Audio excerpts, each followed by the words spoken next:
Wala umanong rehabilitasyon para sa epekto ng Super Typhoon Yolanda ang nakaraang administrasyon at sinundan itong administrasyon ayon kay Pangulong Bongbong Marcos.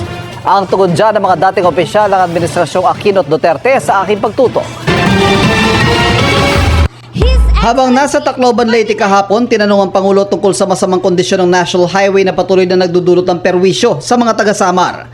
Ang sagot ng Pangulo, bumalik sa pananalasa ng Yolanda at ang anyay kawalan ng aksyon ng mga sinundan niyang administrasyon. Hindi talaga pa tayo nakapag fully recover, hindi pa natin masasabi nakapag fully recover pa na tayo sa Yolanda.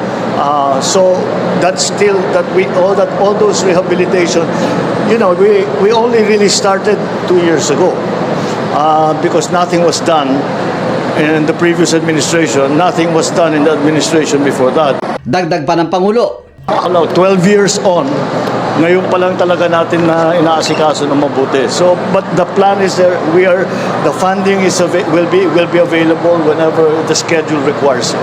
So, yes, that's what we are doing. Dalawang administrasyon ang dumaan bago maupo sa pwesto si Marcos. Ang Aquino at Duterte administrations. Matapos manalasan ng bagyong Yolanda noong taong 2013 na kumitil sa buhay ng 6,000 tao, itinalaga ni Noy Pangulong Noynoy Aquino si dating Senador Panfilo Lacson bilang Presidential Assistant for Rehabilitation and Recovery.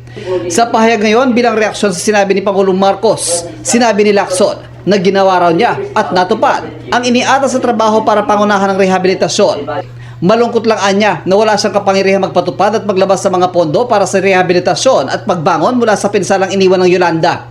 Ang dating Presidential Legal Counsel at tagapagsalita ni dating Pangulong Rodrigo Duterte na si Salvador Panelo dumepensa at sinabing misinformed daw si Pangulong Marcos. Ang Administrasyong Aquino nakapagpatayo raw ng 160,000 na pabahay na sinimulang ipamahagi noong 2014. 45,000 housing units naman ang naipatayo at naipamahagi raw ng Duterte administration.